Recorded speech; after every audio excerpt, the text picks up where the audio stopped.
嚟啦嘛，嚟啦，錄啦，咁我哋就咁開始今日嘅網聚咧，咁啊個話題咧，Maggie 你開啦。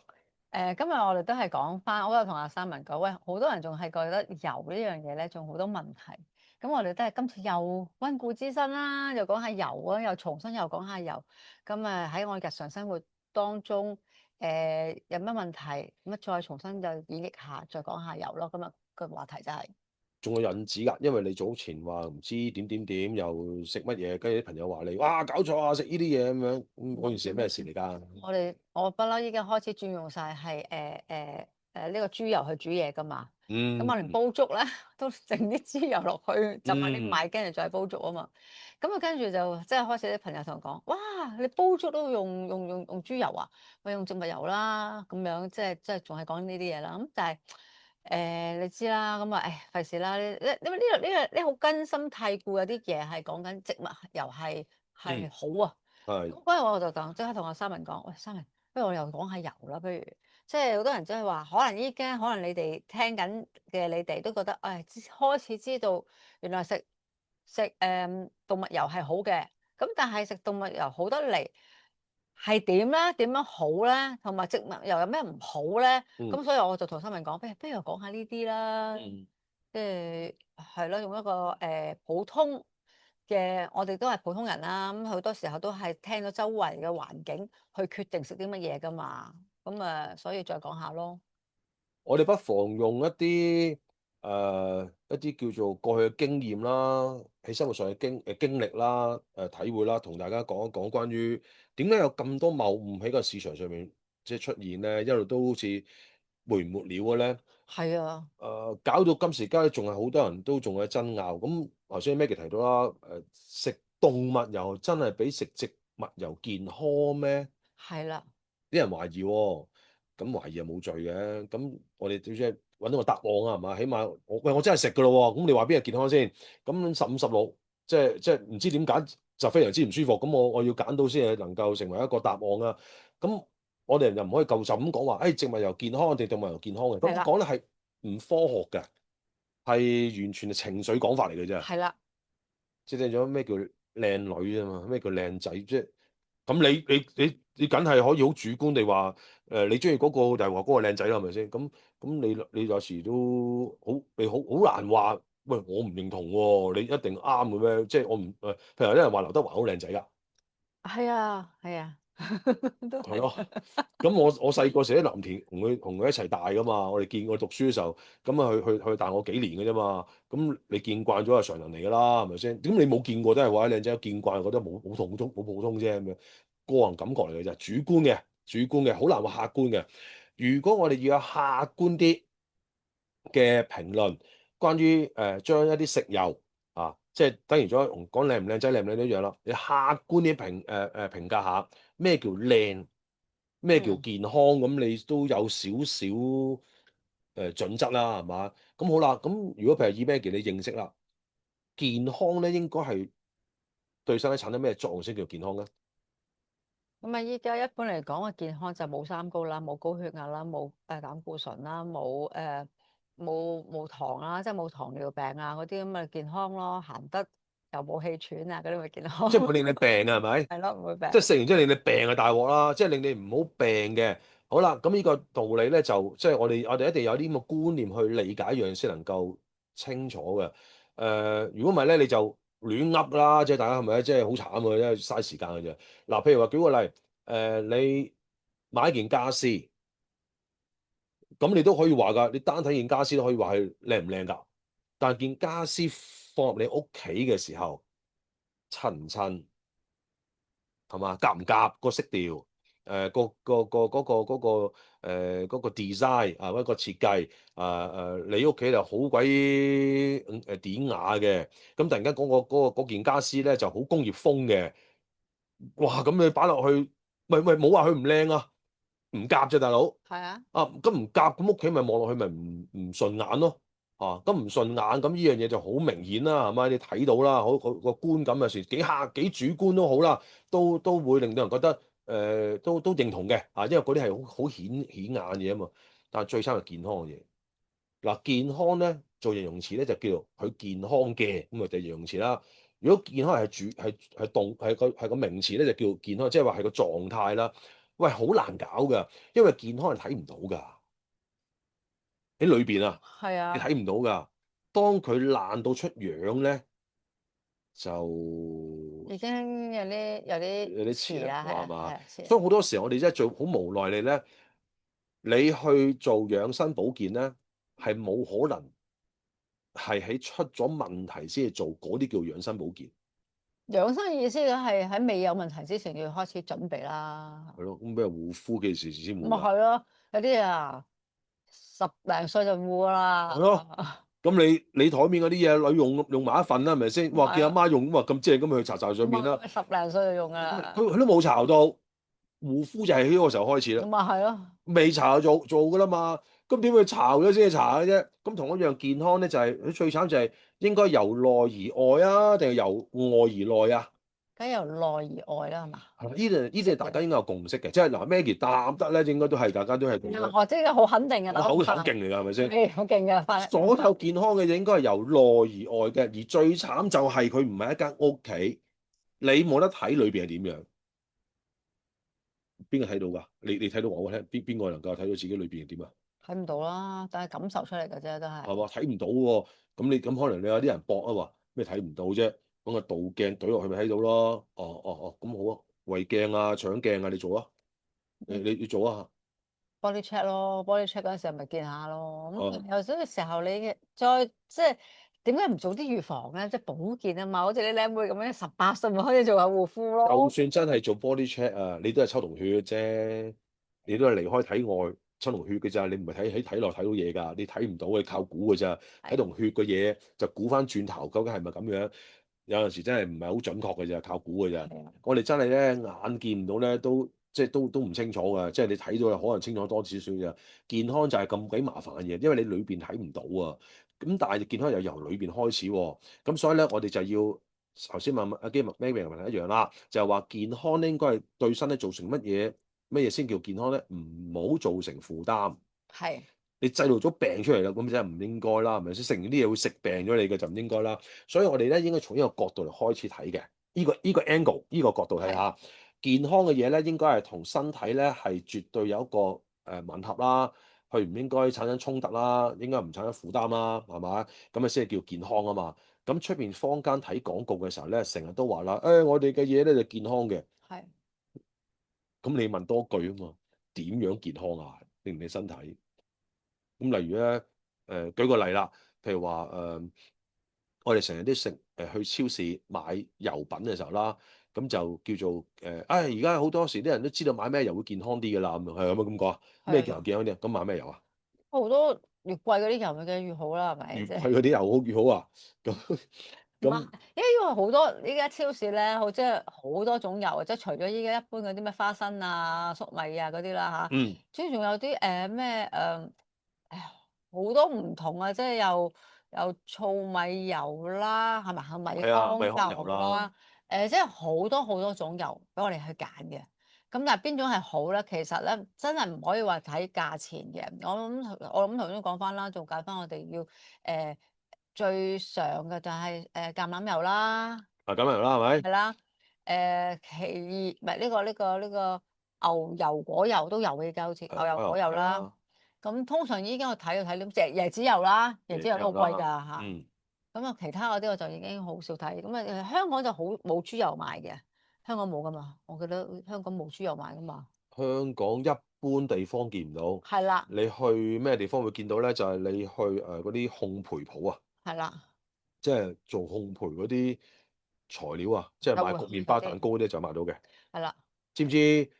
豬油喺買翻嚟嘅時候，通常嗰、個因為我呢啲人都入口多嘅。中國又冇豬油入口嘅，即係我哋都唔見嘅。而家有少少就去寫豬油咁，但係通常一般嘢咧都係老外嘢入嚟咧。咁你知唔知豬油係寫咩嘅英文？咦？英文寫乜嘢？係咪寫豬咪 pork 咯，pork pork pork oil 啊，明白？俾我翻去望下先，我真係唔知喎。我因為國內有得賣嘅，咁我買咗一間。我咪寫豬油咯，係咪？咁但係外國人咧，即係入口嘅時候咧，嗰啲油咧好似牛油咁嘅一嚿嚿㗎。咁啊，但係佢唔係寫牛油叫做 butter 啦，係咪？咁豬油香港咧，如果見到嘅話咧，你認住佢啦，LARD。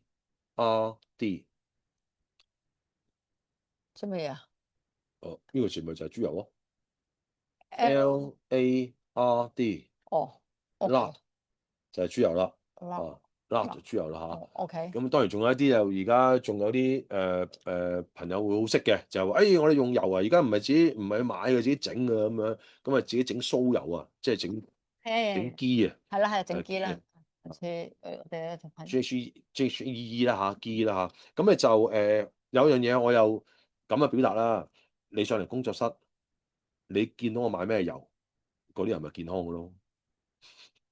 呢個就答案啊！即係唔健康我都唔會用啦。咁工作室見到嘅油就係健康嘅油咯。咁我工作室係咩油啫？咪牛油、牛油啦，豬油豬油同埋橄欖係油，係啦，再加上一隻就係平時都有啲人都講嘅啦，就叫 MCT，係 就係 MCT。椰子油轉出嚟嘅油啦。MCT 咩事？邊個？喂，做咩事？有個咩電話？咁啱個電話要少少先。冇理，唔知，仲有網在。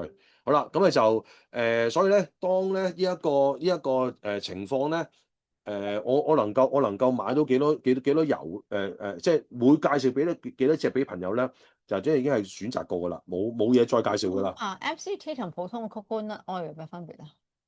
因為係有啲淨味咗啊。啊，證淨明味咗啫。係啦，所以咧就我哋椰汁係會好重椰子味啦，係咪有啲人唔中意㗎？有啲人就會覺得嗰種好馬拉感覺啊，咁就唔中意。咁 MCT 咧就經過咗少少處理啦，咁佢就冇咗個椰子味嘅，咁但係佢都係一個同椰子油一樣咧，都係屬於一個中鏈嘅脂肪酸，都係容易俾我哋吸收利用。咁哦，呢啲咧就平時係我哋就咁飲啦嚇，即係補充油分嘅時候。咁呢啲油你話得幾種啫，講嚟講去，咁超市咁多種嘅，咁究竟點樣選擇啊？咁你又冇，我依選擇家我選擇我已經決定咗係用呢個豬油，係啦，即係乜嘢都係豬油，你選擇咗咧就所以就豬油咁啊，應該就講煮嘢啦，係咪？係啊，豬油唔會就咁食噶嘛，唔會，係咪？我會，你唔會就咁食啊？唔會，牛油搽麵包就咁搽就會啦，係咪？係就豬油唔會搽麵包噶嘛？唔會，啊唔會啦，咁你應該食法就係用法就係煮嘢啦。好係啦，我哋不如咧就將個目標咧就再集中啲啦，將咁多種油品裏邊咧，我哋選擇嘅時候咧講個俾大家聽啦，點解咁揀啦？唔係揀邊揀點幾隻啦？咁但係點解要咁揀咧？有咩科學根據咧？咁我哋就要同嗰個熱力嗰度有關係啦。係啦，我哋講緊用點解科學，我用科學啲，係啦，係啦，即係係點解？即係靚太會科學一樣啫，係咪？即係總之係你要明白咧，因有啲嘢存在咧，就令到你件事搞彎晒㗎啦。油咧本身咧，油品咧喺食物嘅分類嚟講咧，嗱咁呢樣又唔知道咩叫知唔知道喎？我哋去行超市嘅時候咧，有一啲叫做新鮮嘅蔬果攤，有啲叫做雪格嘅品種，有啲就游緊水嘅，嗰啲就即係鮮肉啊、鮮魚咁樣啦。有啲就係乾貨啦，譬如話啲薯片啊、蝦條啊嗰啲啦，係咪？油鹽醬醋嗰啲調味啊咁樣，係分開一步步噶嘛，嗰個部門係啊，一一係啊，係啊，一一一一提噶嘛。油應該放喺邊度㗎？乾貨係啦，油係放喺乾貨係咪？你覺得啫喎？油咧，如果從科學嚟講咧，你去界分佢咧，佢應該係一種係咪乾貨？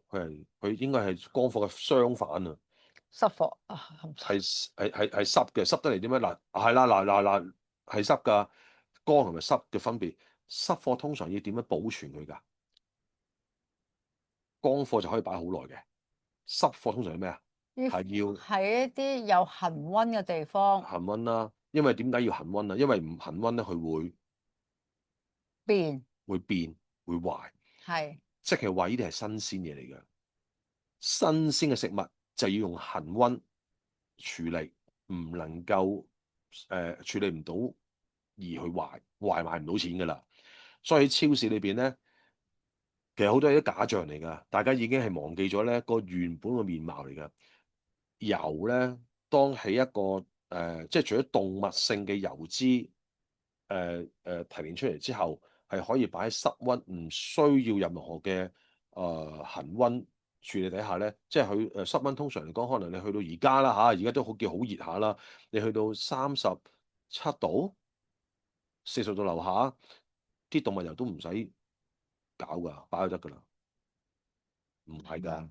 係啊，係。有冇呢個經驗啊？嗱，經驗行先嚇，你嘅動物性脂肪，哪怕你食完隻燒鵝，剩翻嘅脂肪嗰係啲膏啊，你走去，就算你唔好理佢，唔好擺雪櫃，就咁擺喺度都唔壞嘅。係啊，因為我屋企嗰個豬油都係放咗喺室溫嘅地方。嗯，大家一定要挑戰下我哋講嘅嘢啊！我哋唔係一令到啱晒啊。不過我哋咁講完之後咧，我哋走數，因為錄咗片噶嘛，咁啊冇係得走啊。你真係試下擺落去你嘅廚房嗰度，唔好曬太陽啦，太陽就即係另一件事即係啦。加壓啦，對佢嚟講咪咁加強壓力咁唔好啦。你就咁擺喺陰涼地方，個廚房，就算係高溫度40度都好啦，佢唔壞嘅。咁你話咁可唔可以再高溫啲會壞啊？咁樣再高溫啲人都壞啦，唔好話啲油啦，係咪先？即係你都唔會唔會一個生活啦。咁正常嚟講咧，你個屋企咧應該有個溫度咧，有空調啦，有風扇啦，咁啊就室內啦。咁可能你都係40度樓下嘅啫，係40度係好熱嘅啦，大佬。咁你就唔會壞嘅。但係當啲油做出嚟之後，要唔係你屋企放咁簡單啦，佢係賣俾人噶嘛。咁佢都要確保啲油真係唔好壞啊嘛。你有咩差池令佢壞咗，佢咪成碌唔使賣俾人哋。咁所以動物油咧，你話有冇人雪住嚟賣俾你㗎？我喺國內係㗎。係嘅喎。咁你就會懷疑，喂，咁你又話唔使雪嘅，但係佢又雪住賣俾我嘅，咁即係雪定唔雪啊？佢確保啫，係咪？係啦，咁呢個就係我哋要清楚，就係佢確保佢做多一件，佢做即係叫除褲放屁，即係做多一樣嘢，令到佢確保唔好壞咁解啫。但係佢冇必要放喺雪櫃嘅。係 OK，好啦，當你舉一反三十，但係植物油咧，係唔需要放喺雪櫃嘅。食物油又係咁咯喎。而家你喺超市咧就喺擺喺乾貨嗰邊嘅喎，係啊，佢係入咗樽嘅喎，係啊，佢係唔需要放喺雪櫃嘅喎。係啊，唔需要。但係你又咁諗啊，你又試下做下實驗好唔好啊？如果你真係買一啲佢聲稱冇防腐劑嘅花生油，當你買一啲唔好太貴嘅油啦，跟住你放喺室溫，唔好擺雪櫃，打開咗佢，或者你即係依個係一個有好具體嘅分別，就係話動物性嘅脂肪咧，即係油脂咧，你擺喺度個蓋唔冚都得嘅，冇壞嘅。係啊，但係植物油咧，你成日唔冚個蓋，擺喺個室溫裏邊，係嘅，係咪？係啦。益呢個字咧，就係中國人講得好有好有傳神啊！好傳神。粵語裏邊講廣東話呢個益呢個字咧，就係即係唔係有益嘅益喎，益咗喎。哇，嗰種味好難聞㗎。植物油擺喺室溫係會益咗。咁益係乜嘢咧？其實背後就係真係氧化咗。我哋哦，科學啲講就叫氧化咗。咁即係有啲鐵生鏽就叫氧化，即係油咧氧化咗就係益嘅個味道。你放喺室溫會益嘅。嚇，咁而家佢竟然放喺乾貨區入咗個樽啫喎。咁其實係咪應該佢哋嘅植物油係應該要放喺雪櫃啊？應該係㗎，因為當佢容易紅溫度有一個變化而產生，即係一個狀態嘅改變咧，其實應該係保存佢哋新鮮㗎嘛，應該係擺喺雪櫃㗎嘛。但係而家嘅植物油咧，點解唔使擺雪櫃咧？因為佢用咗個技術就叫做防腐劑啊嘛。喂，哦，防腐咪唔使擺雪櫃咯。所以咧，我哋咧當啲油佢哋而家我哋現代人啊用緊嘅，即係現代嘅家庭用緊嘅油咧，因為你點解你發覺啲油係買得好細支，係500ml一支咧？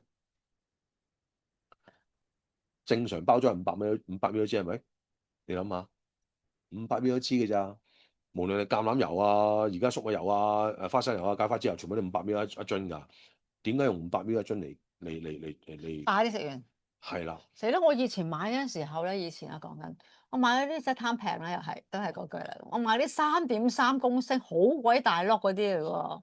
咁啊平啊嘛，咁啊圍起上嚟每公升係計下數之後就覺得，抵喎咁樣。係啊，位上係抵嘅，呢啲又係錯覺嚟嘅。係咯，我哋又會好容易就係跌落去。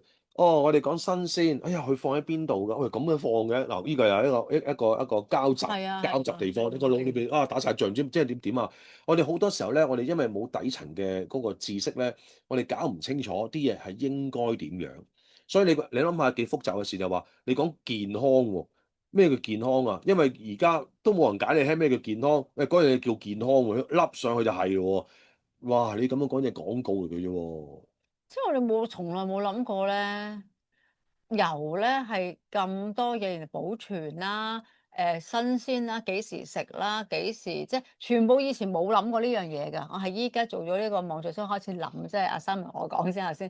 即係我放喺呢個超市一排，哇好靚喎！即係我哋已經入咗腦，就喺度揀㗎啦，冇諗過係。原來點樣保存佢啦，誒、用咩即係點樣食法係咯，完全冇諗呢樣嘢。嗱，好可能你要舉一反三嘅，因為明呢樣嘢咧，要拆自己過往嗰、個根深蒂固嘅思維咧，要有一係幫自己嘅。你唔可以話啲嘢可唔可以再簡單啲話俾我聽啊？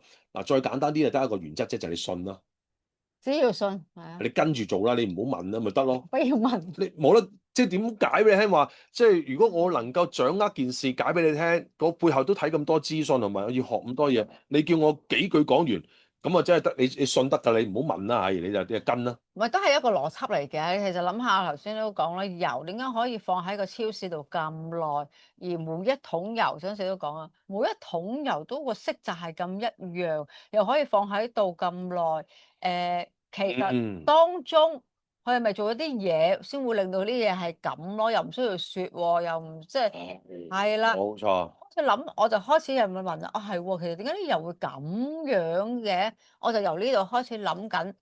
咦，即係加咗防腐劑啦，應該係啦，係咪啊？人工啦，係咪？有啲嘢做過啦，係係咪？如果唔係，有咩必要一樣樣㗎？例如你去韓國見啲女人咧，個樣好多一樣喎，一樣噶嘛，係咪啊？點解咧？係啦，有原因㗎，係啦，都係有啲加佢天生一樣咩？防腐劑落去，咁你入咗去嗰間嘢出翻嚟咪一樣咯。啊，係啦，咪起碼入去100個有30個一樣嘅，點解？因為入邊揀啊嘛，3號鼻啦、4號眼啦、5號嘴咁樣噶嘛。咁你係咁樣一出嚟嘅時候，咪啲嘢咪一樣咯，咪即做出嚟噶嘛，整係咯，出嚟噶嘛，大佬啊。咁但係你天生個樣咧，個個唔同噶啦，邊有一樣嘅啫？阿媽生你阿媽同我媽唔同，我點會生一樣樣嘅？咁所以呢個就係將一件事舉一反三去諗啦，冇理由嘅。你嗰隻植物種出嚟。批都有啲出入啩，蘋果都有大細分別啩，係啦，係嘛？即係即係咁啊，一定係加咗啲嘢啦，咁所以就再去諗下，啊係喎，加啲嘢喎，係啊，咁所以就因為人工化加咗一啲工序落去，令到嗰啲油咧批都一樣色嘅，色板咁樣好似做衫咁樣嘅，即係有個卡拉通嘅，話一樣嘅，咁啊先能夠確保佢嗰個對客戶嚟講咧，都好似好認識佢喎，咁樣望你乜嗰啲就係咁嘅色嘅，啊嗰個咩球係咩色嘅咁樣，即係你會好容易咧就即係忘記咗，其實你對於人哋嘅理解咧個開始咧。其實係由人哋俾你嘅廣告開始啦，嗰個開始嘅，係由細到大都冇呢個 concept 噶嘛，咁你唔係咁講嘅話，都好正常啦，超市買油。係啦，你從來冇試過用條粟米去做油出嚟，你冇試過做過，你冇試過用花生去做嗰啲油出嚟，咁你冇呢個過程咧，你係唔知道真正嘅花生係點樣。同埋一樣嘢，頭先係諗緊咧，就係我啲油咧，你都成日講過啦，靚嘅油咧，其實放喺雪櫃度咧係會瓊噶嘛，係咪咁？我冇理解錯，即係譬如好似靚嘅橄欖油，佢係放喺雪櫃度咧，佢係會瓊嘅。但如果你放呢個花生油喺雪櫃咧，我相信佢都唔會瓊嘅。係，咁點解咧？記唔記得係啦，原理乜嘢啊？嗱呢個我好似係記得嘅，但係我冇夠膽講出嚟。哦，咁樣，你永遠都將個波踢俾我，等我講啊嘛。係因為呢個係屬於長鏈嘅油，係。咁長鏈嘅油咧就啱啱呢個啱，絕對啱，係長鏈嘅。即係啊係嗱咩叫長鏈啊？因為咧就喺科學嚟講咧，油咧係一條碳啊，即係 charcoal 碳嘅原子嘅一條鏈嚟嘅。啊，咁佢咧就睇下砌幾長嘅啫。啊，咁植物油係長嘅。啊，即係十六七粒、十七八粒以上嗰啲就長嘅。咁仲有一樣條件先能夠令佢雪得勁嘅噃，仲有一個條件，呢個唔記得咗。唔係，我記得 Omega 9九嗰個叫法啫。係啦。Omega 拉屬於乜嘢脂肪酸咧？就喺嗰度出現啦個答案。哦，點解咧？咁我哋咧就因為咧呢個世間裏邊咧有咗熱力呢樣嘢，即係火咧就出現好多變化嘅。咁我哋就油咧之所以搞到大家咁複雜，佢既然搞唔清楚咧，就因為你從來都唔認識熱力同埋油之間個關係，你係就會啲嘢搞唔通咯。因為唔識就唔識㗎啦。好啦，我哋就要嘗試 call 話如果我嘅祖先唔識去生火煮食，其實好多嘢都食唔到嘅。咁係佢嘅生存咧就應該邏輯上咧就唔係食嗰啲嘢而生存到㗎啦。如果冇火煮唔到嗰啲嘢食咧，就應該生存唔到㗎啦。咁你譬如話啲人食豆食過世，而有我哋下一代嘅咁樣，你信唔信啊？唔得啦，應該係豆喎，大佬揾個磨都手都軟啊，磨一兩斤都，何況仲要擺個口咬，你真係講少牙都崩啊！真係。咁啊啲豆咧，你冇火咧嘅出現咧，煮唔到佢爛咧，你都即係煮唔到佢腍咧，食唔到嘅。咁所以我哋應該就用呢啲思維去諗啦。起碼你話會唔會一定啱晒咧？我相信就算唔係100%啱晒，你都唔會錯到唔會錯得100%錯。你都唔會啫，起碼唔會咁樣。但係你冇呢啲邏輯咧，就似乎錯嘅機會就一定大過唔錯。係咁我哋就有生火之後咧，先能夠食到某啲嘢咧。呢個係一個我哋要追求健康嘅時候咧，人哋叫食乜嘢嘅一個基本嘅邏輯。咁當再去到啦，因為過往有火之後咧，點解要會有油出現咧？因為你將一隻動物獵殺咗之後咧，你將佢督住佢起個火咧，烤佢嘅時候咧。嗰啲油咧冇咗，就出嘥咗。嚟啦，係咯係咯，出嚟啦！就滴㗎啦，我哋好似燒雞翼嘅時候，你哇幾多油喺係啦，就咁滴個壇，㗎啦，啲油咪咁嚟咗咯，容易唔係難唔難做啊？唔難。一啲都唔難做，咁即係話你屋企都做到啊？係啊你劏隻雞，咁你走去叉住佢嚟燒，佢咪有雞油咯？係啊，係咪？鵝一樣啊，豬一樣啊，係咪先？不過大陣仗啲啲咩劏隻牛就搞啦，屋企啲劏隻牛大佬點搞啊？點食啊？食幾耐啊要？咁所以呢個咧就係中央屠宰啦，係咪有啲屠房幫你處理啦咁樣？咁但係嗰個油咧，基本上咧你可以買一忽翻去都自己煮到㗎。係啊你買個五花腩翻去自己都你整到豬油㗎啦，係咪先？整個叫做牛嗰啲咁嘅牛扒咁樣，有一層膏咁樣，你都可以整到油出嚟㗎。所以有熱力之後咧，有火之後咧，做到動物油係好簡單嘅事。係不過你又冇錢用，你又冇錢花喺買呢啲肉上面嘅錢嘅消費啫。當時係講緊人嘅生活係要依賴條件嘅。當你有即係簡單講，現代啲講就叫錢。你有錢咧，先買到嗰啲嘢。嗯你冇錢都買唔到嘅。所以油咧係好珍貴嘅。油係做咩要做定出嚟賣俾邊個啊？因為當時社會未有錢嘅概念咧，係以物應物㗎，以物易物咁樣冇人需要儲存㗎。即係我隻牛咧用先係湯嘅，係啊係係隻雞食先係湯嘅，冇人湯定擺雪櫃，邊有雪櫃咯？當年都未有技術。咁我哋咧只不過係冇晒嗰啲嘢喎。即係我哋而家講健康嘅人咧，最慘做咩？佢係對經濟學唔認識，佢對歷史唔認識。佢又講健康喎，哇咁啊幾問嘅真係，即係有啲嘢斷晒層嘅。我哋拉翻啲鏡頭睇翻咯，即係油咧，其實係一個新鮮嘅食物嚟㗎。你劏佢走去烤就有㗎啦，啲油新鮮出現㗎。咁但係你可唔可以烤俾我睇隻粟米啊？烤唔烤到油出嚟啊？好難㗎，一定係加啲嘢落去咯。難子啊！你做到先講啊，可唔可以做唔到？烤冇可能㗎，燶咗就得，烤就焦咗就得，成碌粟米燒晒就得，你都唔會有油出嚟㗎。因為咧要好精準地控制個溫度，佢要烘到佢滴到油又唔好燶咧，其實你都要技巧嘅。所以植物既要烘到油出嚟咧，其實就係好花心機。所以咧好多時候咧，我哋現代人咧即係應該要諗下，啊佢咁快手嘅，入一車花生入個廠房裏邊，轉頭出翻嚟嗰車油點做㗎？咁我哋而家就應該大家都知少少啩，用溶劑揦出嚟噶嘛。溶劑啊，我哋再讀一次溶劑。疏肥，即係用嗰啲鎘咩嘛，嗰啲叫做咩啊叫做即係起碼一定肯定一樣嘢，就一定要透過一啲嘅嘢先可以令到由植物去提煉到油出嚟咯。係啊，即係你要理解下，因為佢哋生產俾你嘅嘢話聲稱話健康，其實嗰個係一個包裝嚟。佢事實上嗰個生產嘅過程好有效地令到佢得到呢啲產物能夠賣俾你，換咗你嘅錢翻嚟。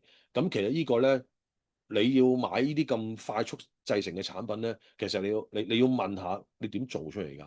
但好多時而家就係因為佢想你唔好問。佢就話呢啲嘢健康，你放心啦，健康嘅，咁你咪買咯。咁點解我哋工作室冇呢啲嘢賣俾你啊？因為我哋覺得加咗嘢，所以就係唔健康啦。係咯，我哋知道佢咁整出嚟噶嘛，拿出嚟噶嘛，所以我哋就唔會用咯。變相咧，當你咁樣理解就即係你就記住啦，即係你可能話咁有冇一個我能夠講一次嘅答案啊？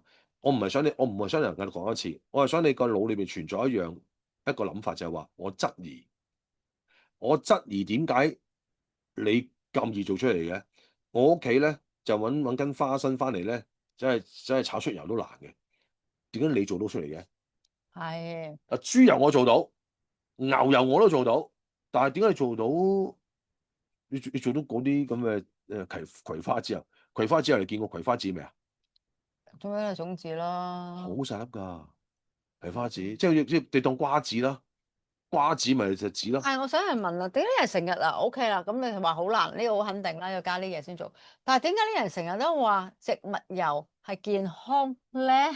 但係呢個我成日都要講一樣嘢就係點頭先咁講啦。嗱，你橄欖油就係因為都係植物嚟嘅啫嘛，唔係佢植物得嚟，佢係果實嘅油。嗯 OK，我頭先你講嗰啲係種子嘅油，譬如嗯粟米、粟米啊、葵花籽啊，咁都係植物啦，係咪？嗯咁 OK，大家都係植物啦。咁啊，但係你頭先又話橄欖油就頭先咁講啦，就係有長鏈啦，嗯有 Omega 9啦嗰啊啲。咁呢個植物都係植物嚟啫。嗯點解好啦？點解成日話呢個又唔健康咧？嗱，第一個問題就係關乎到你理解種子同埋果實，即係果肉之間嘅分別。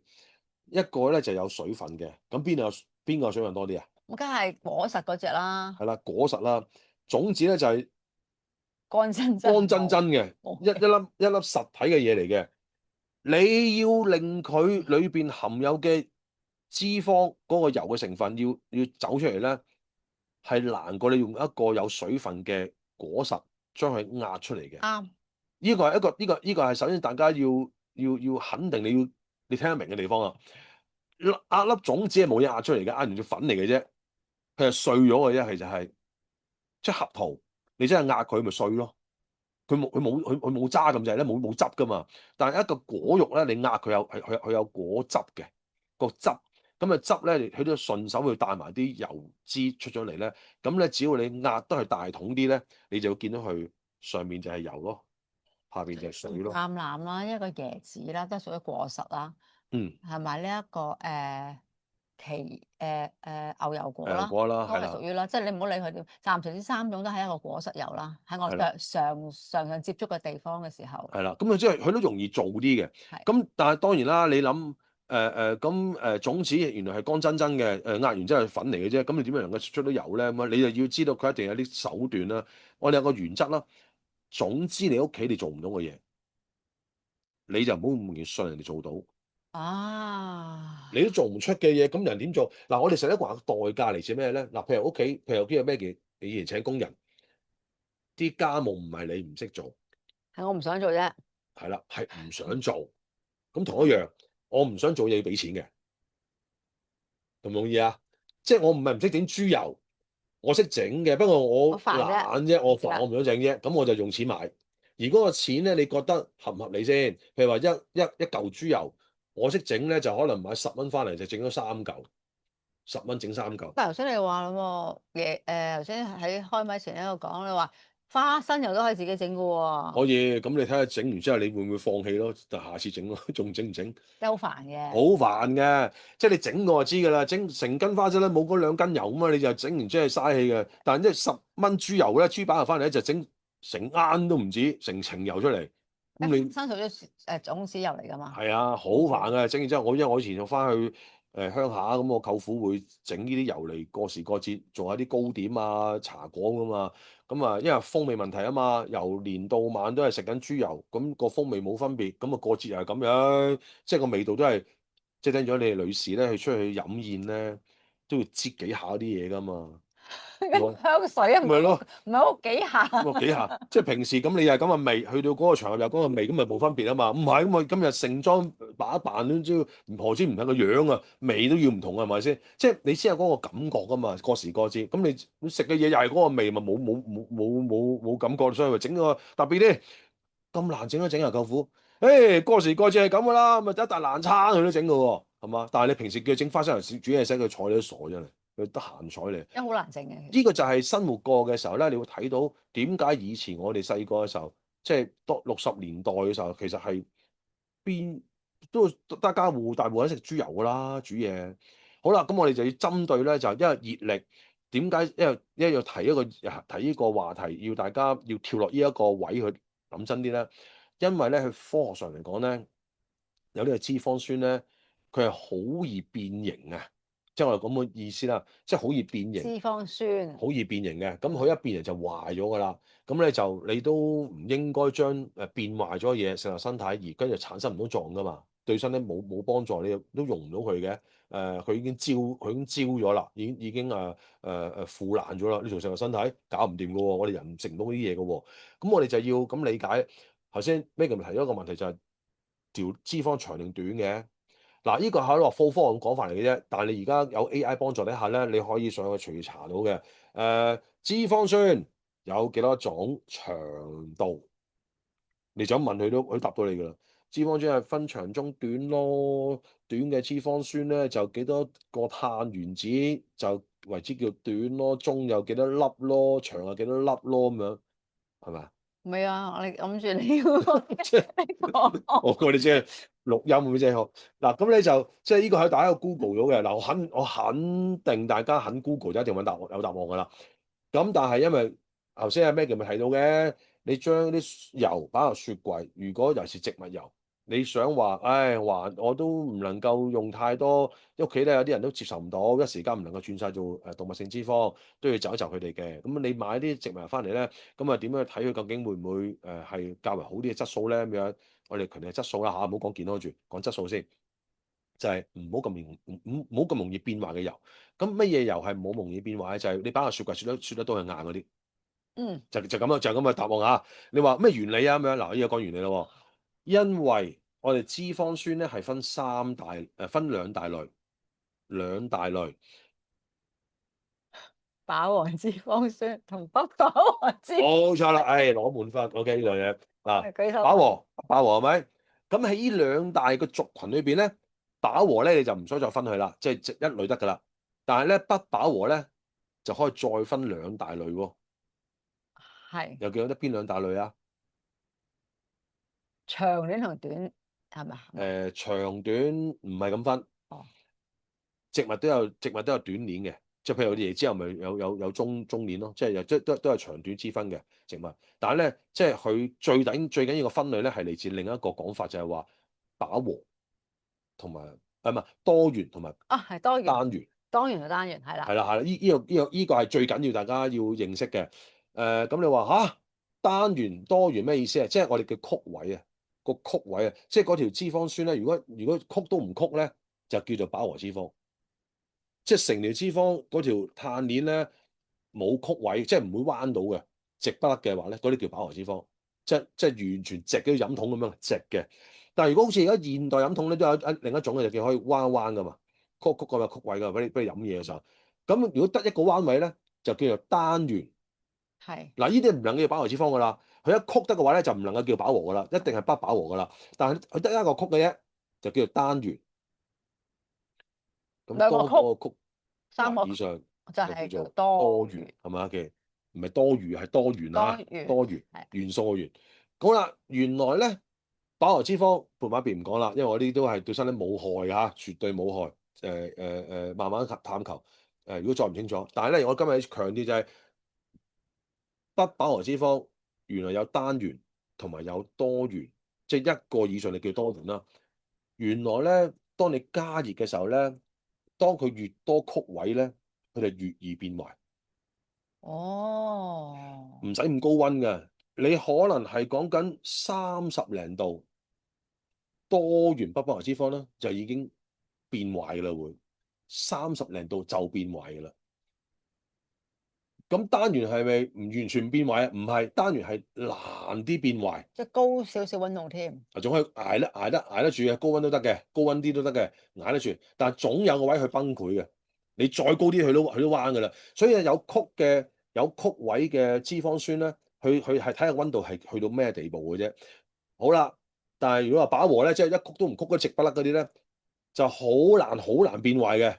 因為佢完全唔曲咧，你令佢崩潰咧好難㗎，個溫度要好高㗎。所以你咪都可以高溫煮食咯。你用飽和脂肪，用動物性脂肪嚟煮嘢食係冇問題啫，因為佢好難令佢變壞，即係牛油同埋豬油咯。係嘛？好難嘅，係啦。因為佢哋佔飽和脂肪係好高比例噶嘛，呢啲動物性脂肪個飽和脂肪佔好高比例，所以咧佢好難會被破壞。好啦，所以我哋針對晒就係今日要講健康嘅嘢，就係針對晒喺單元同埋多元嘅不飽和脂肪呢啲嘢加熱嘅時候咧，你會發生一啲問題。好啦，我哋點樣去容易啲令大家記住咧？就係、譬如話市場上邊、世間上邊有一種油係好多人推崇嘅，話對腦嘅好有幫助，對眼好有幫助係咩油啊？對隻眼好有幫助。嗯，對眼對腦好有幫助嘅嗰啲咩油啊？就叫做橄欖油啦，係嘛？哦，油水、魚油。魚油咯，係咪？咁啊，成日強啲咩 EPA 啊、係 DHA 啊嘛，啲係咪？咁啊，細個時買俾 BB 飲嗰啲奶粉都要咁㗎。有冇加強呢個 DHA 啊？或者腦部發展啊？我哋好豐富 omega 3。係啦，Omega 3係種咩油咧？咁樣咁，如果你去 Google 下咧，你就會睇到咧，Omega 3咧呢種油咧係一種叫多元不飽和脂肪。頭先講嗰種啦嚇，多元不飽和脂肪。既然係多元不飽和脂肪，佢可唔可以加熱㗎？唔可以，唔係唔可以嘅，即係你意思佢冇嗰個溫度不能太高咯。其實可以話唔加得嘅點會？係咯，唔加得咯，係咯，所以魚油一粒粒食噶嘛。魚油點解會咁大件事唔加得熱啊？你諗下，條魚喺深海度活動，水溫比氣溫會唔會係低啲㗎？會。係咪？海水嘅溫度梗係比陸上溫度會低好多下㗎嘛。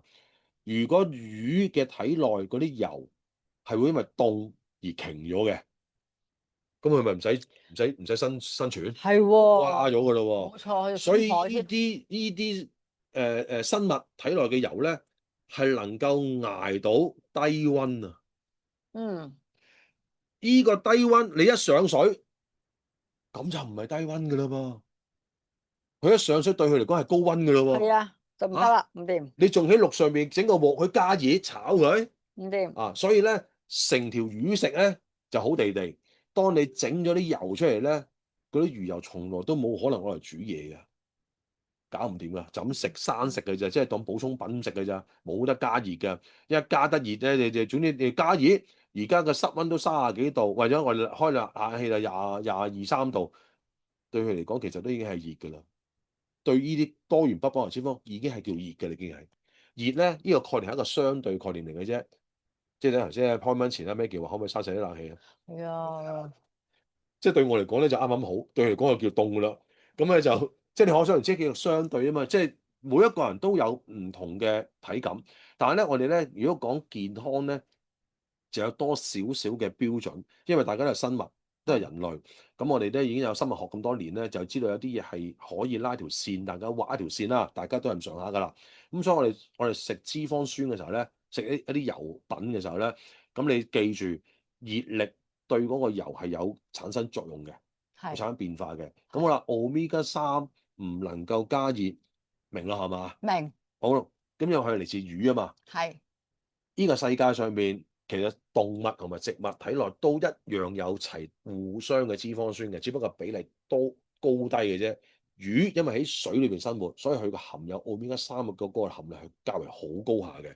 但係人咧，陸上嘅動物咧或者植物咧，有冇奧米加三㗎？我哋自己啊，人嗯。啊，應該有嘅，一樣有噶，一樣有噶嚇。係咯，我哋互相進食啊，即係食物鏈裏邊咧一定吸個關係咧，收到㗎嘛。互相吸收咧係會互為表裏嘅。你有我有，我有你有咁樣噶。咁所以咧，包括埋陸上嘅植物咧，都一樣有奧米加三，不過含量係極之相低對低咁解啫。陸上嘅動物都有奧米加三嘅身體，不過相對地係極之低。，OK，不能同魚比嘅。好啦，喺陸上邊有乜嘢脂肪酸？就頭先所講嘅多元不飽和，又令我哋要面對熱嘅問題，要小心咧，就係 Omega 6啦。係 Omega 6咧同 Omega 三一樣嘅，佢都係好多曲嘅，係佢一樣每一加熱佢就會壞噶啦。係，咁啊，你話咁唔加熱，咁室溫係咪熱啊？對佢嚟講都係。嗯，其實室溫嘅30幾度都係熱嘅，你會唔會有啲地方唔開冷氣30幾度係熱？譬如泰國咁樣，泰國30幾度熱㗎啦。你對住一啲大豆油啊，啲佢哋嗰啲都含有高嘅 omega 6嘅油都已經係熱㗎啦，佢哋壞㗎啦都。所以佢哋為咗唔壞咧，為咗冇咁易壞咧，佢加乜嘢啊？防腐劑，冇錯啦。咁你覺得，哎呀唔係啊，我知啊，擺屋企冇壞到，咁你唔好開心咯。佢冇壞到，因為加嘢落去啊嘛。你正常新鮮嘅油，你壓出嚟、磨出嚟、炸出嚟，你擺喺度轉頭就壞啦。如果你唔加防腐劑，識唔識你唔講話氧化咧，即係益啦。其實就嗯係將佢，即係佢哋已經係氧化咗，就已經冇咗本身嗰啲誒氯嘅，即係佢嗰個質佢變咗油樣啊，就變咗型㗎啦。轉咗型啊，淨係冇用冇功效啊，即係落個肚裏邊啊。我哋唔識認佢㗎啦。即係我哋有咁嘅概念咧，就係你身體之所以要食完對你有起作用，就係話因為你識認到呢樣嘢，識用佢。例如你去到非洲，你俾啲港紙佢咧，佢唔識咯。佢都係垃圾㗎咋。哇，冇用，俾咗歐羅俾佢都，誒冇用啊，係咯，美金你俾個番薯可能佢有用啲，唔係咯，係嘛？即係佢唔識嗰樣嘢咧，你唔識用㗎。我哋身體都係㗎，你唔好以為身體好似好勁咁樣。佢習慣咗嘢先識用㗎咋。你俾一啲變咗樣嘅嘢，佢唔識用㗎。即係我食錯咗啲油，或者我哋因為用錯咗個方法食咗之後，根本嗰個質已經改變咗啦，嗯，個元素改變咗，咁變咗我哋身體食咗落去都係幫助唔到或者唔會啊，冇用，起碼你用唔到先。用唔到咯，起碼係咯，用唔到㗎，因為佢咁樣認唔到個樣咧，佢就唔識用㗎。咁呢個，如果大家對生物學有多啲認識，就可能你話蛋白質都係㗎。點解我哋唔能夠對付愛滋病啊？因為愛滋病嗰個樣成日變，我今日認咗佢之後咧，聽日走去招呼佢咧，佢個樣唔同咗喎。即係我哋個抗體啊，嗯，即係佢不斷變，我不斷認唔到佢啊。你試下佢唔喐啊，佢個樣唔喐嘅話咧，我今日招呼完佢之後，聽日我認到佢噶嘛，我可以係，打佢咯。愛滋病因為不斷咁變，所以你咪搞唔掂咯，係嗯，嘛？好多病毒都係唔會變㗎，唔變冇嘢㗎。但係而家問題就係連感冒菌都會變啦。係啊，係嘛？變種啊嘛，成日話變咁種，變咗嘅時候，我咪又重新認過佢咯。所以我哋嘅病毒係咁樣啦，細菌係咁樣啦。但係咧，我哋嘅食物就唔應該咁噶嘛。食物就係平時你耕種啦，你去飼養啦，咁都係嗰頭牛啊，嗰頭豬啊，嗰啲菜，咁應該唔會認唔到㗎。係，但係我哋而家就係因為我哋做咗啲外來嘢，令到佢變咗樣，而我哋認唔到啊嘛。所以我哋嗰啲 omega 6咧，omega 3呢啲所以叫多元不飽和脂肪咧，其實仲有其他嘅，只不過呢兩類係最緊要嘅。你一加熱佢就死㗎啦。咁你話哦，咁魚我知道唔加熱啦，魚油大家有好聰明啦，知道唔加熱咧就咁整吞係嘛，用一樽樽飲又好，一粒粒丸就吞就好啦。但係你最弊就係而家市面上面絕大部分嘅種子油就係高 omega 6啊嘛。係咯。咁你頭先咁講嘅話，我頭先混淆你諗清楚。依家大部分嘅種子油都有 omega 6，咁但係你頭先又講話 omega 6係不能加熱嘅，或嗯者係唔可以太熱啦，係嘛？嗯，咁啊變咗當我哋食咗落去嗰陣時候，其實已經又係變咗質噶咯變咗啦，喎，即係其實又冇用噶咯喎，一樣係。冇用啊。哦，好啦，咁我哋再講頭先話到啦，誒咁有種叫做單元不飽和脂肪喎，得一個曲嗰啲喎，係乜嚟啊咁樣？因為一個曲嗰隻嘅不飽和脂肪咧，就係乜嘢植物含有高啲咧？咪就頭先咩件數出嚟嗰啲咯，牛油果啦、橄欖啦，啊，甚至我哋中國人好出名嘅啲茶籽啦，呢啲都係果實，你都係。係啊。咁呢啲都係會含有好高，即係成7成以上，即係100%裏邊嘅含有嗰隻種子啊，即係嗰隻果肉啊，果肉含有嘅油分咧嘅比例咧7成以上咧係呢啲所謂叫做單元不飽和脂肪，得一個曲嘅啫，好奇怪，得一個曲咧佢好頂得住嘅喎。我查 Google 資料咧，佢去到200幾300度都唔變喎。哦，係啊，貼士啊，你所謂知唔知道飽和脂肪可以受幾多度啊？即係再比佢再高咯。飽和脂肪梗係可以去200度啦，再高啲添嘛可以400度啦。啊，所以我哋呢個咧就有待大家去 Google 下查下出嚟嘅數字。但係當然啦，你屋企嘅煮食邊使400度啊？100-200度啫，百零真係焗度嘅啫嘛。焗爐都係200零。咩叫咁咧？我哋煮牛油幾多度啫？係啊，OK 啊，百零度多啲啲嘅啫嘛，我哋就要焗即係好爐焗嘅啫。低溫嘅咋，係啊，即係已經煮到嘢食㗎啦嘛。所以我哋根本從來都唔需要用到去幾百度嚟煮嘢㗎嘛，燶晒啦啲嘢，焦咗咯。咁我哋咧就要理解，原來單元不飽和脂肪咧，佢可以去到200幾度以上嘅喎。咁你煮嘢從來都唔會200幾度啩嗰個鑊，咁點會壞啫？咁變相咧，因為仲有個特性嘅就係話，發覺哦，原來咧你將含有 Omega 9啦，呢叫做即係單元不飽和脂肪咧，就叫 Omega 9啦。Omega 9呢種主要嘅油品嘅元素咧，如果係居多嘅話咧，你將佢擺落雪櫃2度嘅雪格，即係2至4度嗰個雪格咧，唔係冰格啊，雪格，你擺去幾個鐘啊，或者係過夜啦嚇，你會發覺第二朝睇到佢咧，佢會瓊咗嘅。呢個係單元完嘅不飽和脂係啦，肪。會瓊咗嘅。如果當佢係佔多嘅話，多元不飽和脂肪佔多嘅話咧，你擺過嘢佢會瓊咗嘅。咁點解咧？因為時間問題。當一支嘢係冇曲嘅話咧，咁佢拼咧就好容易拼埋一齊，就真係叫凝結嘅意思啦。即係每一支脂肪酸嗰支嘢都係直嘅話咧，你好容易拍埋一齊咧，拍下咧就成堆㗎啦，就叫瓊咗啦。呢個就係呢個意思。即係我哋見到硬咗咧，呢個係飽和脂肪，係啦嘅特性。蠔油同埋豬油啦，係啦係啦係啦。咁樣啦。當你橄欖油佢都係佢都唔係直晒噶嘛，佢有一個曲噶，係咪？單元單元啊嘛，得一個曲啊嘛。但係當你將個溫度降低之後，你俾個條件佢，唔係室溫，係溫度降低去到24啊咁樣，2到4度咁樣，變咗佢，佢咧，佢就喐得好慢，但係都會瓊。喐得慢成點咧？佢有機會拍埋一齊啦。係啦，佢拍得多時候咧，即係你試玩個飲筒啫嘛，一個曲，但係曲嘅飲筒可以拍埋一齊噶嘛，一個曲咁解啫嘛。咁你如果一個曲嘅飲筒咧，你都可以拍得埋一齊，拍多啲嘅喎。當佢慢慢將溫度降低，而佢嗰個游離啊，即係個喐嘅時間係喐得慢鏡頭啦，佢能夠拍埋一齊嘅機會大咗，話咧拍成慢拍到咯。跟住係啊，第二朝起身睇咗佢咧，佢硬咗喎，係佢瓊咗嘅喎。呢個就係嗰個原理啦。就係溫度同埋嗰個物質之間嘅互為關係啦。你平時睇唔到㗎，你擺室溫咧，Omega 3佢又唔瓊，Omega 6佢又唔瓊，Omega 9佢都唔瓊㗎，係啊，冇錯啊。係嘛？佢都唔瓊嘅喎。但係你就要揾一啲方法顯示到佢嘅真身啦。你擺喺雪櫃，呢個就係我哋發現，哦，如果大家有機會係咁聽一次，即係我哋咁樣分享俾你聽。如果你而家係愛嚟煮食嘅油，唔係就咁食啊！煮食嘅油咧，請你真係要用咧能夠耐到高溫嘅油。咁飽和脂肪耐到高溫咯，因為佢唔會變噶嘛。你幾多度都唔變嘅，即係擺喺室溫梗係唔會變。烘焙去到200幾度嚟烘個西餅，佢都唔會有事嘅嚇。咁所以點解以前話因為呢個麵包蛋糕用豬油整係唔健康啊？揾嚟噏嘅，根本咁先至冇事啊，因為嗰啲油唔會變啊嘛。焗完之後，但係而家大鑊啦，而家用咗植物油。植物又係高佢係一個多元不飽和脂肪居多啊嘛，居多，而且呢啲係不耐熱不耐嘅。熱噶嘛，係啦，因為佢係 Omega 6多嘛。係啊，咁所以根本上，你當我哋用咗嗰啲油去再煮食預熱啦，所以80度啦，我當係咁其實已經變壞咗啦。啱咗。係啦，咁有一個現實啲嘅生活體驗啦，就係咧，大家咧，如果你去茶餐廳個後邊嗰個廚房出風嗰個位，哇，好污糟啊！敢唔敢去啊？梗係唔係嗱，如果呢啲咧就係即係嗱有精神嘅，有個探險精神，有個叫學習精神。你唔去睇過，你唔會好似我咁樣入晒腦嗰啲嘢。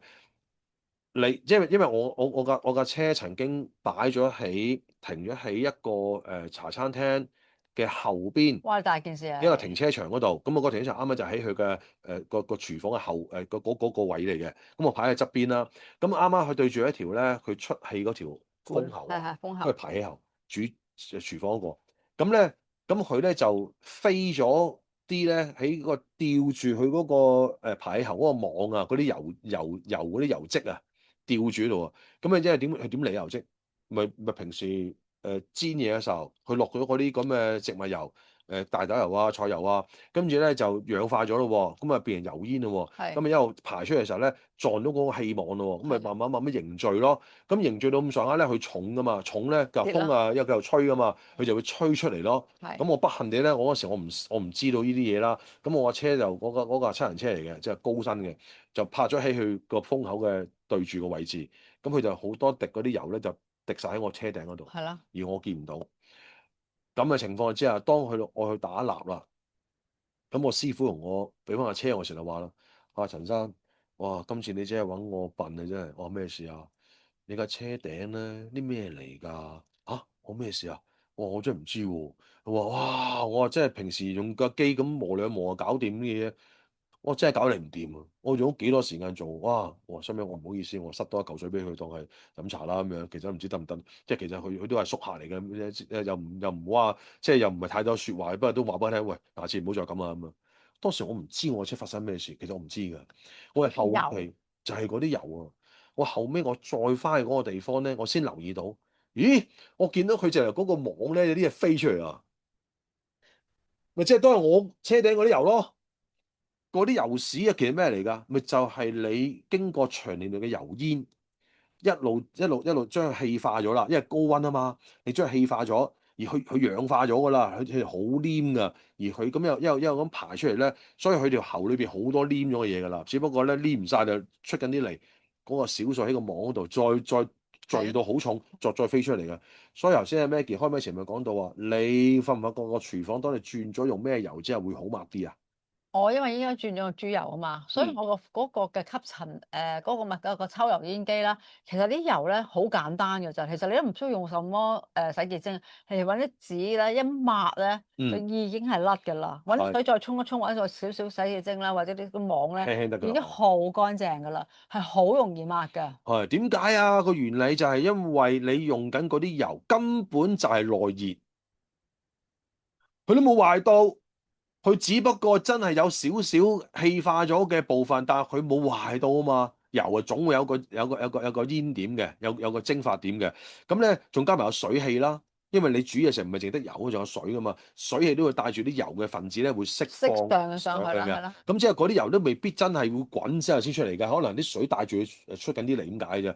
咁嗰啲油咧根本冇壞到，好容易冇壞到，好抹就容易抹。抹就得㗎啦，其實你都唔使好簡單㗎，你估唔冇錯啦，到㗎。冇錯啦，呢個好緊要，你個經驗嚟噶嘛？呢個係係咪？啊，我經驗嚟，誒，如果如果當你真係喺生活上邊，你眼見過，你眼見過啦，你又喺執下廚房嘅時候，你又經歷過啦。其實你會發現，再聽翻我哋咁樣分析俾你聽咧，你就容易啲將佢連線啦。哦，原來高溫令到我揀錯咗個油品，係會發生呢啲即係氧化咗嘅問題，而令到佢成為咗一個令我抹又難抹啦，令我以前細個嗰陣時候幫阿媽抹廚嗯房啦，咁我哋嘅以前細個都係成講緊係又係粟米油啊，嗰啲乜乜乜油嗰啲啦，好難抹㗎，又洗潔精啦、抹潔靈啦、噴啦，好似要揾，仲要揾個鏟嚟鏟添嘅，都唔得，不過真係好辛苦咯。順帶一提啦，近來咧有啲朋友都應該都唔短時間就係做吸塵機推銷嗰啲朋友咧，而家上門咧就推銷埋一樣嘢，就叫做高溫蒸汽清潔機。咁咧，我就真係覺得嗰啲朋友咧要小心啦。啊，如果你有身邊嘅朋友做呢啲嘢，你睇睇佢哋。你嗰啲油煙咧，本來就用咗啲 omega 6居多嘅油啦，跟住就冇乳即係叫做氣化咗啦，跟住成為咗油脂啦，跟住就好多人都唔抹一次啦，係啦，跟住就突然間又上嚟 sell 喎，哎呀太太，我哋有部機好正㗎，高溫清潔㗎，110度啊，可以令啲水個蒸氣咧去到咁高溫啊，跟住蒸埋殺菌啊，佢話咧就能夠將啲嘢乳化咁樣，即係將佢氣化，氣化。你知唔知即係將嗰啲千年龍潭氣化出後，咁你做呢個清潔嗰人有冇戴住口罩隔住嗰啲嘢啊？你氣化咗嗰啲咁嘅油脂，跟住聞埋落去肚啊，聞埋個氣管啊，你大鑊真係。好多時候咧，呢啲就係嗰啲油用唔好嘅油啦，煮食啦，去到跟住成為咗油脂啦，再走去清潔嘅時候咧，其實嗰啲係危險嚟㗎。但好多人冇知道呢樣嘢㗎喎。好似有部機好勁喎，真係噴嚟噴去喺度清洗喎，真係成點日都係。解咧？你要將佢好熱咁樣去乳化佢啫嘛。咁你本身呢係油嚟噶嘛，所以你氣化之後咧，咪成咗空氣一部分咯。係啊，咁你吸氣嘅時候，你要吸咩㗎？咪吸空氣咯，吸埋佢啲油，入咗你到氣管裏邊咯。即係吸埋啲油。係啊，你本來食落肚都話唔健康㗎啦，乳化即係氧化咗，仲要係嗰啲已經係氧化咗喺個廚房裏面好耐嘅，而你而家真係氣化佢，而再聞翻落去身體喎，你冇我真係，哦，即係其實你唔單止食添啊，仲去聞埋落個肺度添。仲要係好耐嗰啲嘢喎，擺咗好耐喎，嗰啲廚房度。例如舉多個例啊。喺而家香港有陣時喺啲街道上面咧，你會見到一啲食環署嘅人咧，攞架高壓水槍，係啊，一個攞住水槍射個地下，一個就攞住塊擋板，係啊，係啊，跟住你就發現咧，佢周圍咧嗰啲霧咧，嗰啲水霧咧係啊，飄晒㗎喎，你有冇覺得有問題啊？有我覺得佢唔知佢哋做咩去洗街，無啦啦隔離嘅途夠污糟，跟住就即係其實根本就係污糟，咁樣做有咩問題啊？將啲細菌帶起晒出嚟。係啊，帶起晒喎！你有冇通知到各位市民，而家我哋洗緊地啦，方圓3000尺嗰啲地方翻離開，冇，冇啊嘛，係啊，你照行嘅啫喎，佢係啊，側邊過添，仲要係。係啊，喂，佢將把高壓槍射起咗地下藏咗好耐嘅污糟嘢，佢一霧化咗，佢條街啲人喺度分緊啊，分享緊哦。啊，我明啦，即係其實你喺洗緊廚房嗰時候，懶係用個高壓將佢霧化，其實將嗰啲油根本霧化完之後，跟住吸埋落個肺，黐咗喺個肺度添，黐埋噶啦。所仲衰。以所以將以前啲話廚房好容易有呢個鼻癌嗰陣時啲講法咧，點解？因為你廚房裏面係咁喺度炒，係咁喺度氣化嗰啲油煙，跟住係咁啊吸，你唔會戴口罩噶嘛，廚房係嘛？想同廚房佬戴口罩咯，係啦，唔會咁啊，咪吸咯。嘟嘴咁係咁樣。吸咯。咁我哋依啲係代價嚟噶嘛，職業病嚟噶嘛。咁變咗咧就我哋每一個環節一環靠一環，你睇到原來咧，當你去掘深啲咧，你睇下嗰個油咁樣講啊，就好過你衝出去就淨係聽健康兩個字而搭少少豬油骨嗰度叫做健康唔健康嘅選擇，咁其實就唔得完整咯。係咪就係啦？今次用一個角度去睇嘅時候，就係唔單止話講油健康與唔健康，其嗯實原來從好少個角度，原來一個正確嘅油會令到個廚房乾唔乾淨都睇到，而就從呢一個途徑嚟俾你，又睇到呢啲油係唔係好油，適唔適合我哋人去食。食完之後，其實食咗啲油落去已經係變壞咗嘅油落個身體，嗯，即係冇用啦。係啊，咁佢會去咗邊度咧？行得出就冇事嘅。即係個世界咧，永遠都係叫有出有入，出入平安就得㗎啦。最怕就係出唔到嚟。嗱，你諗頭先，佢變咗形，我都唔識認佢，但係咧佢又出唔翻嚟喎，咁點算啊？喺你裏邊喎。喂，停喺邊度咁樣？點解咁多直腸癌？點解咁多胃癌啊？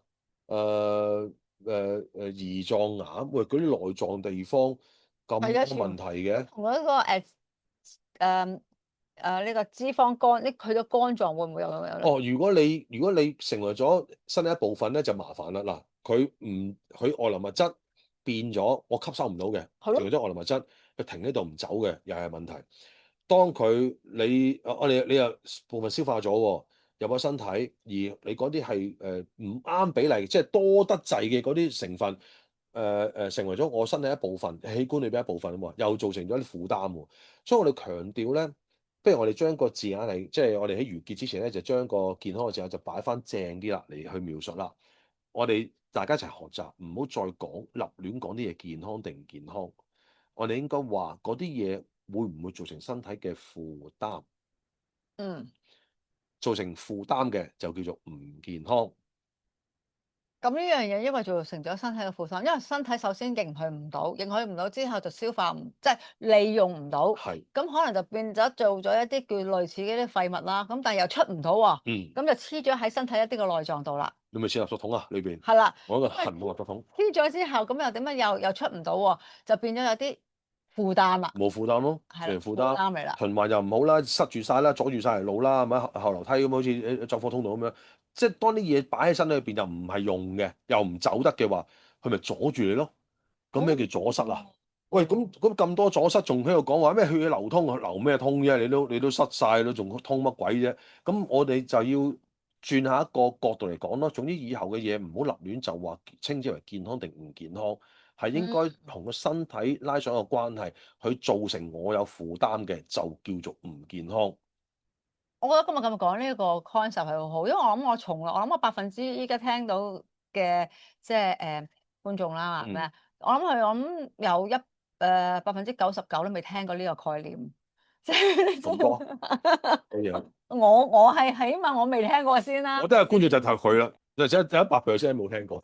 係啦，其實我係啱啱聽完嘅，所以我再聽嘅時候咧，我就唯一一個聽過嘅啫。我諗相信大部分人都冇聽過呢個概念，就即係原來喂油其實所謂頭先咁講啦，其實佢唔係叫健康與唔健康，其實係咪令到你又吸收咗而有用，定係佢一啲係冇用嘅嘢入咗個身體之後，我變咗，因為變咗我哋吸收唔到，就變咗一個負擔，係啊，係呢個分別會比較準確咁講。準確，係啦，呢個係好重要嘅概念嚟㗎，因為如果當我哋成日都聽人哋講嘅嘢，而你又冇一個咁嘅基礎嚟去明咧，其實你係記㗎咋，你係記咗佢講㗎咋。就話呢個好，嗰個又呢個好啊？點解咧？呢個又係植物，呢個又係植物，即係你其實好多嘢就係你噏唔翻出嚟，點解？嗯，咁希望大家瞓醒覺咧，再問翻你咧，就係點解啲油雪得硬啊？係啦，咁你係咩原因啊？你講得翻咧，就真係你都叫做落山啦，可以啊，下山啦，畢業啊！我要聽好多次㗎都，所以你哋聽一次聽唔梗係啦，即係你唔好期望一次會明晒啲嘢咯。真係難嘅，呢個 concept 真係好，要聽多幾次先會明白。咁當然我又唔係一個咩專家，但係起碼就我會鼓勵大家都有時都要知少少生物學嘅嘢嘅，或者知少少生物化學嘅嘢嘅。咁你當然識得唔使好深嘅，你起碼知啲，咁你都有丁啲咁多啲基礎嚟去了解人哋所講嘅嘢咧，就起碼有一句説話就係叫做唔好俾人水咯。係啊，因為俾人水到暈呢度㗎啦，個個講嘢最緊要乜都假嘅，佢講完之後咧就係路過行過見到打兩下拍下手掌都算啦，係咪先？最怕叫你跌錢啊嘛，我呢啲唔需要嘅。頭先我講完之後都冇叫你跌我錢，冇啊嘛，所以就你最怕就俾人哋講兩句，即係你唔呢度1萬，嗰度3萬，嗰度10萬，嗰度黐線咩？即係呢個最怕就係你聽完之後，人哋叫你話喂好嘢嚟啊，健康㗎，今日落搭啦咁樣，咁啊俾幾萬蚊啊，你千祈唔好做呢啲嘢啊！係啦，咁啊，我希望我哋都係想咁樣去保持一個清醒嘅態度。喺YouTube 裏邊所講到嘅信息，其實又唔係好深，即係我都唔係識得好多嘢，咁但係起碼夠用啦，即係夠自己去運用啦。咁啊，希望又幫到身邊啦嚇咩嘅啊！我哋咁多個家庭啊，如果大家都活得開開心心嘅話咧，喂99都就一齊飲茶都幾好咧，係啊，係嘛？即係唔好話即時話有探病啊，頭先有個唔好嘅消息係話走咗嗰啲，係啊，啱啱呢即係。啲消息又係唔好，咁點解咧？就係咯，即係我希望可以將多啲一啲嘅信息話俾大家聽，分享下。你又係，我又係，咁即係仲啱啱就係即係都係嚟自一啲好好嘅朋友啊，咁啊我後即係生嘅啫，佢嗰個女，我嗰個男都走咗。咁有陣時就如果你話唉如果我自己早多20年前識呢啲嘢，可能有啲嘢唔同咗啩。咁但係冇如果啦，咁啊即係向前睇啦。如果假設我哋都識嘅嘢能夠幫到啲新嘅朋友係往後嗰20、30年都係好健康咁生活嘅話，咁我覺得呢啲都 OK 啦，係咪即係都修成正果啊！好啦，咁啊希望今日嘅嘢去到咁多，咁啊大家如果有問題嘅，可以喺留言嗰度留低啦，咁我哋會答你嘅。咁啊，如果你覺得中意嘅話，就嗰句説話咧就同人分享啦。分享下。OK，OK，好，拜拜。係咁多，拜拜。